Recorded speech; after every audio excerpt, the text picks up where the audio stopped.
The world of music mourns the loss of a legendary voice. Tomas Lindberg, the charismatic lead singer of the iconic Swedish death metal band At the Gates, has passed away at the age of 52 after a valiant fight against cancer.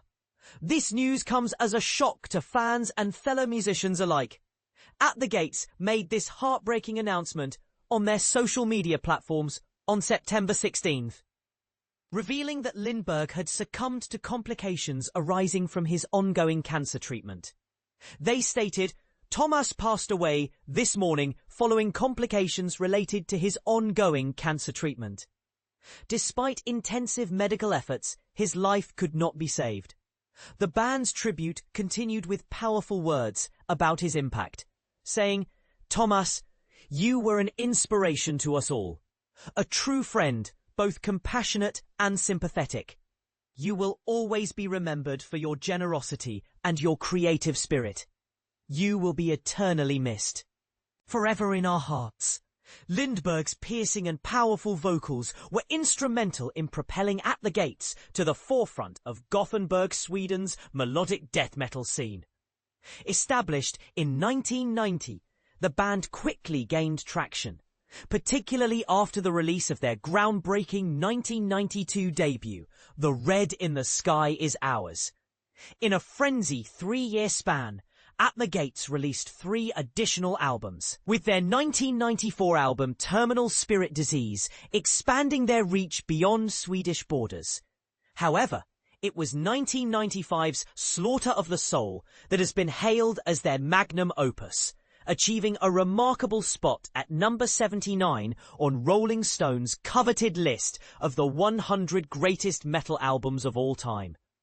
When reflecting on their ambitious goals for creating Slaughter of the Soul, Lindberg shared in a 2018 interview with Revolver, we aimed to produce an album that could stand shoulder to shoulder with Bonded by Blood from Exodus or Slayer's Reign in Blood. Never did we think we could match their greatness, but we believed that setting such high goals might push us closer to our aspirations. There were plenty of death metal bands at that time, but many seemed satisfied with mediocrity. At the Gates was determined to challenge ourselves against the legends.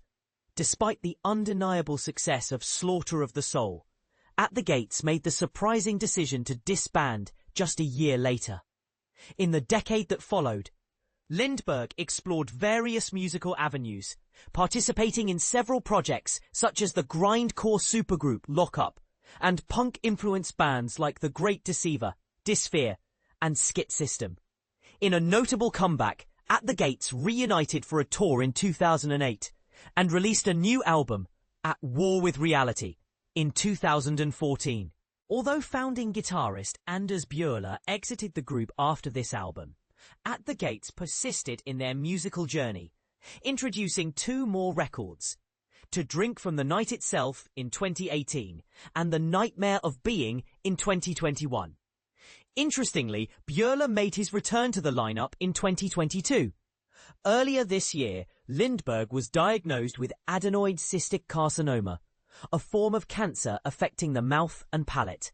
While he only made his diagnosis public in August, he had already undergone significant surgery, which removed a substantial portion of the roof of his mouth, and was undergoing radiation therapy. Unfortunately, at the beginning of 2025, doctors discovered that further cancer had emerged, and it was deemed inoperable through surgery or radiation. In a remarkable testament to his dedication, Lindberg shared that on the eve of his surgery, he recorded all of his vocal tracks for At the Gates' upcoming album. I wanted to ensure that we had the album completed, so to speak, he explained. So the vocals were actually recorded before the rest of the album. This approach was a bit unconventional, but it felt reassuring to have it finalized. Notably, Lindberg emphasized that At the Gates had resolved not to delay the release of this new album any longer.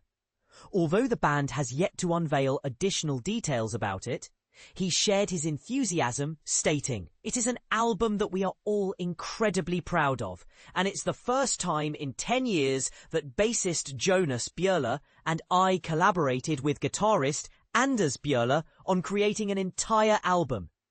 This one feels like a return to our roots, likely best described as a fusion." What are your thoughts on the impact of his work, and how do you think it will shape the future of metal? Feel free to share your views in the comments.